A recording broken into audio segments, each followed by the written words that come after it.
সুপ্রিয়া, তোমার সাথে আমার একটা কথা ছিল। হ্যাঁ বলো। বলছিলাম আজ সন্ধ্যাবেলা না আমার বাবা মা আসছে। কি? হ্যাঁ, আজ সন্ধ্যাবেলা ওনারা আসছে। আমার বাবা মাটন কষা খেতে খুব ভালোবাসে। তুমি একটু মটন কষা করে দেবে প্লিজ? আচ্ছা, তোমার বাবা মা সন্ধেবেলা আসছে? হ্যাঁ, তো কি হয়েছে? আচ্ছা, কার পারমিশন নিয়ে এখানে আসছে? এটা আমার বাড়ি, ওনারা এখানে যখন ইচ্ছে আসতে পারে। আর এখানে আসার জন্য কারো পারমিশন নেওয়ার দরকার নেই। তুমি নিশ্চয়ই ভুলে যাচ্ছ এই বাড়িটা এখন আমার নামে লেখা। এই বাড়িতে কাউকে আসতে গেলে আমার পারমিশন অবশ্যই নিতে হবে, আর না হলে কোনোদিন ইচ্ছলে জাস্ট তোমাকেও ঘাট ধাক্কা দিয়ে বাড়ি থেকে বের করে দিতে পারি। সব ভুলভাল বকছো তুমি। আমি কোনো ভুলভাল বকছি না, আমি যা বলছি ঠিক বলছি। আচ্ছা,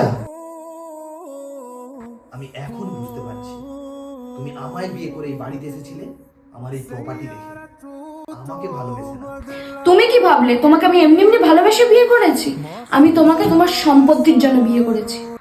সুপ্রিয়া, আমি তোমাকে কত ভালোবাসতাম। তোমার জন্য আমি আমার নিজের স্ত্রীকে ছেড়ে দিয়েছি। তুমি ঠিক করলে না এটা।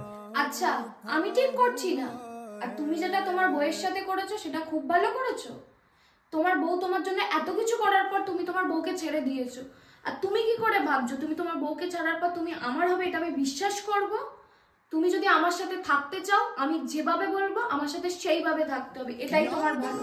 আদারওয়াইজ তুমি চলে যেতে পারো। टूटेंगे कैसे मेरे हैं जो वो रूठेंगे कैसे